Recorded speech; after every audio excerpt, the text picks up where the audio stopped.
Baik, untuk tadi itu kita temanya masalah ya. Nah, memecahkan masalah karena ini dalam bentuk aplikasi ke asuhan kebidanaan, maka kita mengacu kepada KMK, Keputusan Menteri Kesehatan nomor 938, Menkes SK garing 8 Romawi garing 2007. Masih ingat kemarin kita udah bahas bahwa ada berkaitan dengan etika atau kode etik, maka kalau yang berkaitan dengan pedoman hukumnya, ya, salah satunya kan jenisnya dari kode etik bisa berkaitan dengan hukum, maka kita mengacu ke ini, KMK 938 Menkes 2007 ini tentang asuhan sadar asuhan kebidanan. Nah, sadar asuhan kebidanan di sini disampaikan bahwa kalau kita melaksanakan asuhan, yang kita lihat di sini dulu ya. Jadi di bab 2 itu ada standar 1 tentang pengkajian. Jadi kalau kita bisa simpulkan, kalau kita ngadepi pasien hamil misalnya, pertama apa yang kita lakukan? Malah yang kita lakukan adalah mengkaji. Mengkaji itu sama dengan mengumpulkan data. Jadi sebelum kita mengambil keputusan mau diapakan pasiennya, ibu hamil, ibu bersalin, dan seterusnya, maka yang pertama adalah mengkaji. Ya, pengkajian. Pengkajian di sini meliputi ada 2 hal. Ada secara anamnesa, tanya jawab dulu. Setelah anamnesa didapatkan data, baru melakukan pemeriksaan fisik. Gitu. Jadi ini saya langsung ke ininya dulu ya. Sebentar. Saya buka.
Ya, jadi tadi balik lagi kita mengacu ke sini ke KMK 938. Jadi yang pertama kita lakukan kalau kita menghadapi pasien apapun ini seperti yang ada di sini.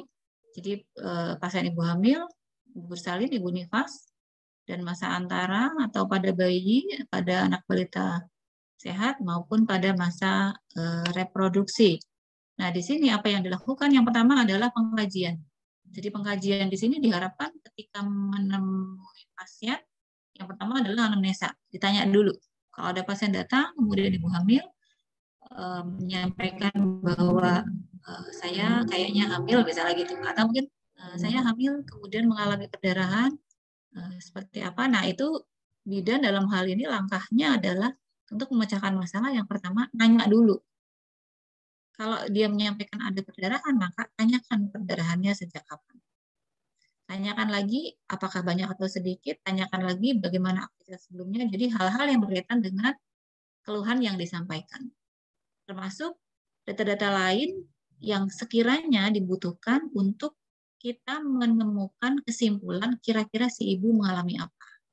Jadi otomatis apa yang harus kita kuasai adalah kompetensi bidan dalam hal ini untuk mengkaji pada ibu hamil pun ibu bersalin.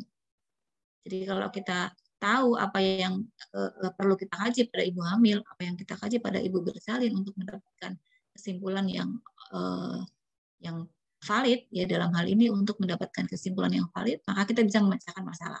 Jadi langkahnya adalah tadi tanya-tanya jawab. Setelah tanya jawab dilakukan, maka dilakukan pemeriksaan fisik dulu. kepada pasiennya tersebut. Ya, pada ibu hamil, ibu bersalin dilakukan pemeriksaan fisik. Jadi kalau ibu bersalin tadi, kalau ada datang dengan kencang-kencang, maka dilakukan pemeriksaan. Apakah bayinya masih hidup, bagaimana kondisi keadaan umum ibunya, apakah ibunya juga dalam kondisi baik, TTV-nya bagaimana, lalu kita cek perutnya, apakah perutnya kita cek hisnya, kencang-kencangnya itu teratur atau tidak. Ya, ketika kencang-kencangnya teratur, kita curiga dia sudah mulai masuk masa persalinan, gitu ya. Lalu kemudian kita cek penurunan kepala bayinya, kita lihat posisi bayinya, apakah bayinya posisinya kepala di bawah. Bila kepala di bawah, apakah posisi point of direction atau titik petunjuknya itu normal atau tidak dengan letak belakang kepala, dan seterusnya dan seterusnya. Jadi banyak hal yang dikuasai bidan dalam hal ini kalau kita menggali atau melakukan pemeriksaan fisik pada ibu bersalin maupun ibu hamil disesuaikan dengan keilmuannya. Jadi di KMK juga diatur kira-kira bidan itu harus bisa apa aja sih, itu ada semua gitu ya. Yang kita bahas di sini adalah step by step langkahnya ketika kita memecahkan masalah sesuai dengan asuhan kebidanan pada ibu hamil dan bersalin hari ini. Nah, setelah kita melakukan pengajian di standar 1, ya, jadi pengajian itu meliputi anamnesa dan pemeriksaan fisik, baik ibu hamil maupun ibu bersalin. Lalu berikutnya di kedua, standar 2, setelah kita melakukan anamnesa, tanya jawab tadi ya, lalu melakukan pemeriksaan fisik, maka kita bisa merumuskan diagnosa. Tadi yang saya bilang kesimpulan. Oh, setelah ditanya-tanya, setelah diperiksa fisiknya, ternyata ibu bersalin ini dalam kondisi memang mau bersalin, misalnya gitu. Atau ada juga ibu yang kencang-kencang, dikiranya mau bersalin, ternyata setelah dilakukan pengkajian, tanya jawab, pemeriksaan fisik, ternyata belum saatnya bersalin. Itu hanya his palsu. Itu juga ada. Gitu. Jadi langkahnya itu dulu, gitu ya. Baru kemudian yang kedua ini ditetapkan diagnosanya, dirumuskan diagnosanya atau masalahnya apa. Kalau sudah dirumuskan diagnosa atau sama juga dengan disimpulkan gitu ya. Oh, si ibu ini mengalami apa sih gitu. Bagaimana cara menyimpulkannya? Ada kriterianya. Jadi misalnya diagnosanya ditentukan harus sesuai dengan standar nomenklatur, masalahnya dirumuskan harus sesuai dengan kondisi klien, lalu kemudian diagnosa itu bisa diselesaikan dengan asuhan kebidanan, baik itu mandiri, kolaborasi ataupun rujukan gitu. Jadi maksudnya di sini adalah di sini kita harus bisa memilah ketika kita mendiagnosa langkah kita apa nih? Apakah kita mau melaksanakan asuhan sendiri dalam hal ini di praktek mandiri bidan, atau kita mau lakukan kolaborasi? Atau yang ketiga, kita melakukan rujukan nih.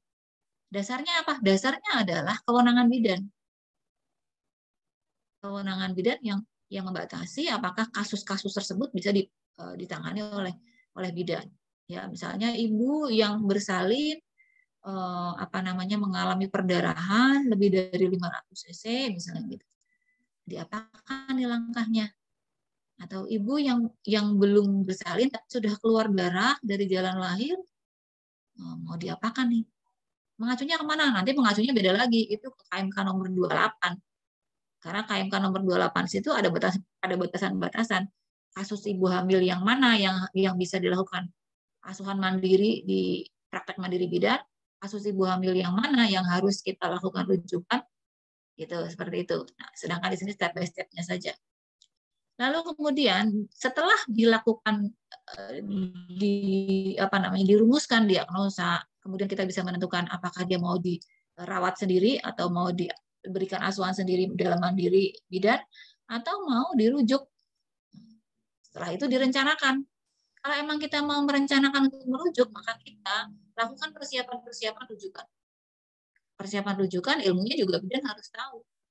Ya, jadi bidannya harus memberitahu dulu keluarganya, kemudian bidannya harus membuat surat rujukan, bidannya harus mendampingi, bidannya harus menyiapkan transportasi, bidannya harus menyiapkan alat yang dibutuhkan ketika di perjalanan, bidannya menyampaikan bahwa si keluarga harus menyiapkan bila ada BPJS atau asuransi atau tidak ada apa yang harus dilakukan, itu semua dijelaskan untuk perencanaan rujukan.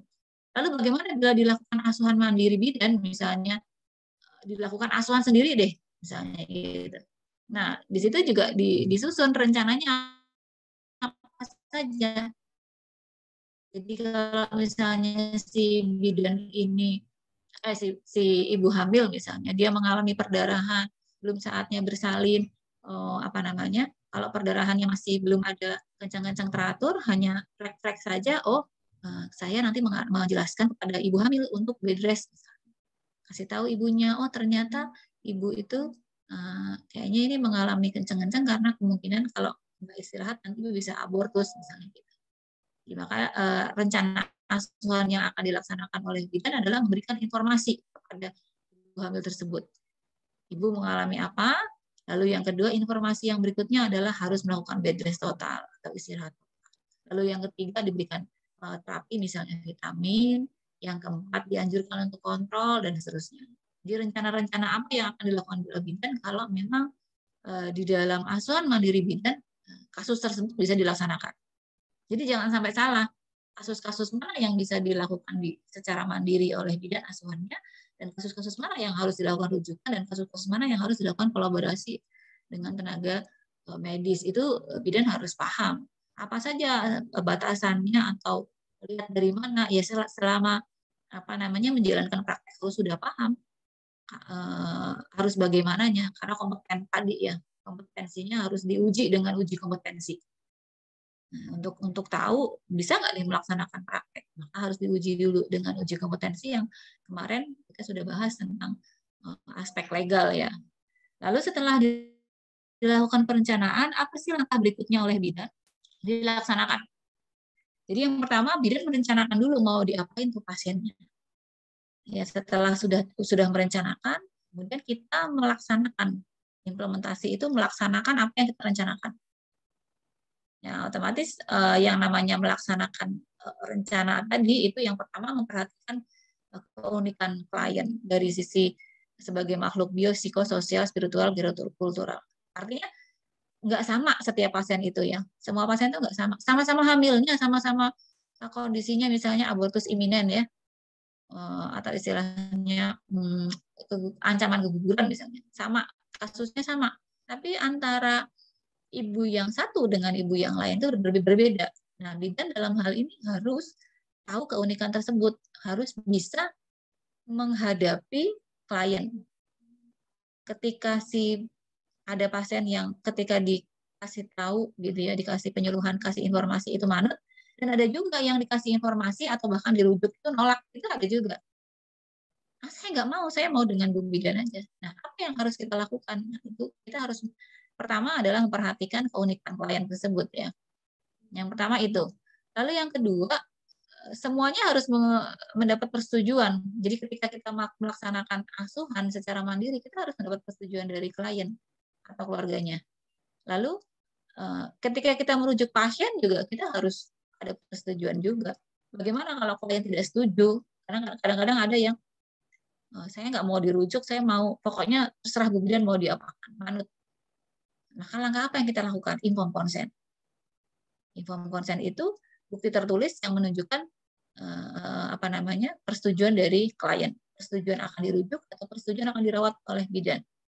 Nah itu bunyinya harus sesuai dengan kondisi gitu ya, kondisi klien dan kondisi keadaan mau dilakukan tindakan apa. Lalu tindakan asuhannya harus berdasarkan evidence based. Jadi setiap tindakan saya kira ilmu-ilmu yang dikuasai oleh bidan semuanya sesuai dengan evidence based atau berdasarkan hasil-hasil penelitian yang terbaru gitu ya. Karena bidan kemarin saya sudah sampaikan setiap mau memperpanjang masa prakteknya, maka si bidan dalam hal ini harus mengupdate keilmuannya. Ya, jadi syarat untuk memperpanjang tanda registrasi kan harus mengupdate keilmuannya supaya bisa diperpanjang. Kalau nggak mengupdate keilmuannya nggak bisa diperpanjang. Maka ini sudah bisa diterapkan gitu ya. Lalu kemudian yang keempat, melibatkan klien terpaksa dalam setiap tindakan. Jadi kalau kita mengambil keputusan itu kita nggak bisa mengambil keputusan sendiri untuk misalnya bidan habis melahirkan, lalu atau mungkin juga masih ibu hamil ya, masih ibu hamil, kemudian ibu hamil tersebut ketika kita tanya, ibu mau KB apa nanti setelah melahirkan, ibunya jawab kayaknya saya mau suntik aja deh. Lalu kita jelaskan alat kontrasepsi itu ada berapa macam, ada apa saja. Ketika si pasien jawab tetap mau suntik, maka kita nggak bisa apa-apa. Itu namanya kita melibatkan dan tetap menghargai keputusan klien gitu ya. Kemudian menjaga privasi. Nggak semua hal tentang pasien itu kita bisa kita ceritakan ke orang lain. Kadang-kadang kalau di klinik atau di rumah sakit atau puskesmas yang banyak temennya, banyak rekan kerja di situ, kadang-kadang suka kebablasan gitu ya. Ketika praktek ngomongnya, pasien itu ternyata begini gitu. Jadi kita nggak boleh seperti ini, harus menjaga privasi klien. Yang berikutnya melaksanakan implementasi tetap dengan prinsip pencegahan infeksi, kemudian mengikuti perkembangannya secara berkesinambungan, menggunakan sarana sumber daya fasilitas yang ada sesuai dengan apa yang harus dipersyaratkan dalam praktek diri misalnya, kemudian melakukan tindakan sesuai standar, standar profesi juga sudah ada, standar asuhan juga sudah ada, dan mencatat semua tindakan yang telah dilakukan.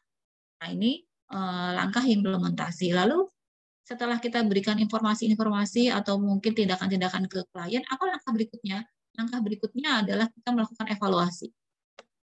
Dievaluasi. Tindakannya sudah kita lakukan, dievaluasi. Nah, evaluasi di sini bukan hanya evaluasi yang sesaat pada saat itu, tapi juga evaluasi yang berkaitan dengan hasilnya.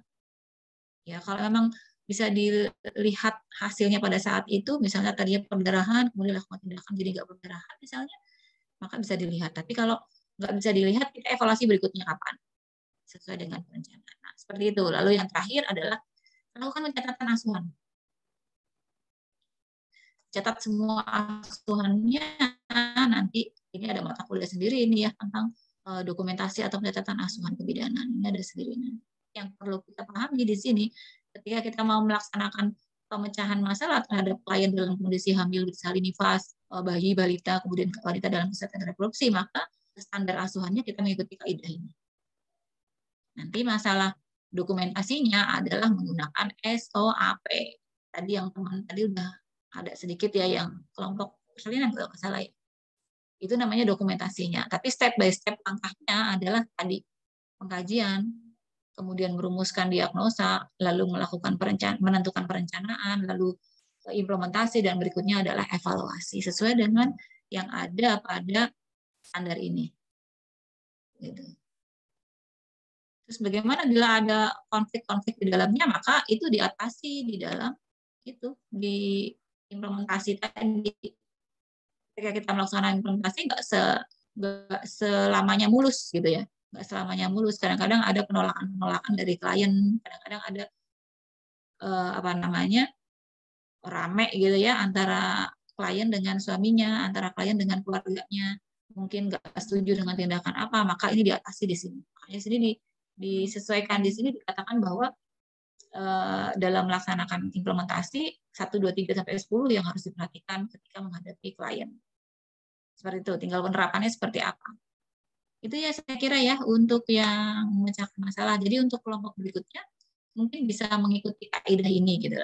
Kaidah-kaidah yang ada di dalam KMK 938. Oh, kalau ada, yang penting ada skenario dulu. Skenarionya ada ibu hamil, ada ibu bersalin, ada ibu nifas dengan kasus bagaimana, lalu dikaji hasilnya bagaimana, setelah dikaji dirumuskan diagnosa, ditanya apa, lalu tindakannya apa, lalu kemudian dievaluasi, evaluasinya bagaimana, seperti itu. Dan akhir adalah dicatat, catat dengan menggunakan SOAP. Saya kira kalau untuk dicatat cukup disampaikan aja dicatat, karena untuk pendokumentasian nanti ada sendiri mata kuliahnya. Seperti itu untuk pemecahan masalah asuhan kebidanan.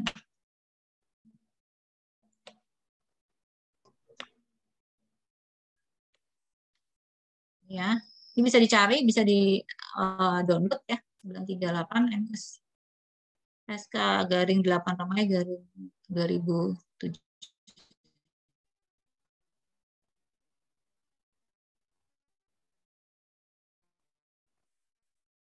Oke, saya juga sedikit memberikan tentang tadi yang asuhan kebidanan tadi.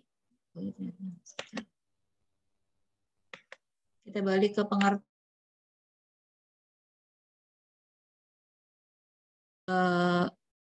pemecahan masalah di sini kita masukkan ke dalam manajemen kebidanan. Karena manajemen kebidanan adalah pelaksanaan kebidanan atau proses pemecahan masalah yang digunakan sebagai metode untuk mengorganisasikan pikiran dan tindakan berdasarkan teori ilmiah, penemuan-penemuan, keterampilan, dan rangkaian tahapan yang logis untuk mengambil satu keputusan berfokus pada klien.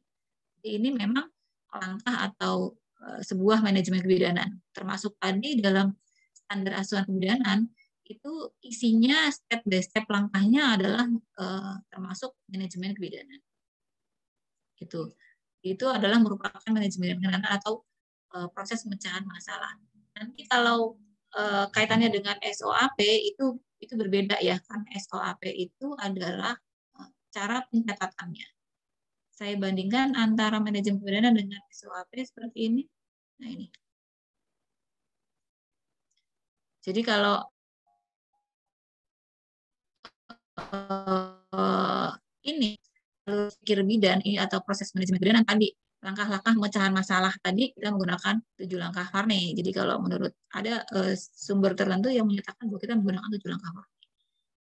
Hampir sama dengan yang ada di dalam standar 938 tadi, isinya hampir sama. Ya, data di sini maksudnya pengkajian data, lalu diagnosis, mendiagnosis atau masalah.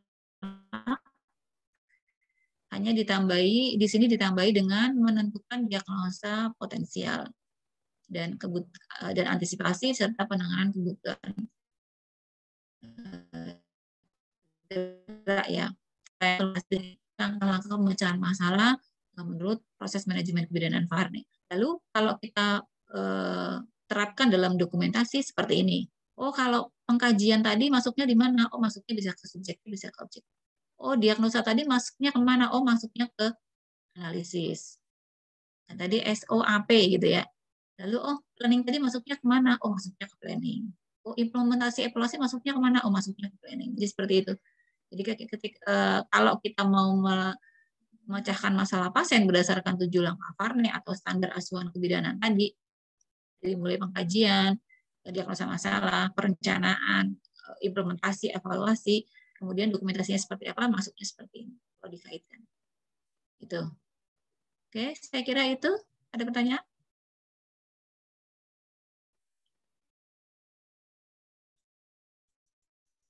Untuk kelompok NIFAS dan terakhir KESPRO, sudah paham ya? Step by step langkahnya ya. Nanti kalau mau dimunculkan konflik atau ada masalah di dalam proses pasnya, ada masalah dalam proses KESPRO-nya, ya nggak masalah, itu tinggal di kasusnya aja. Bikin kasusnya dulu, skenario kasusnya dulu, baru step by step langkah pemecahannya. Tadi menyesuaikan dengan standar asuhan kebidanan. Oke, sudah? Ada yang mau tanya? Cukup? Ya, saya kira itu untuk materi kita kali ini. Nanti disambung pertemuan minggu depan, minggu terakhir. Saya akhiri. Assalamualaikum warahmatullahi wabarakatuh.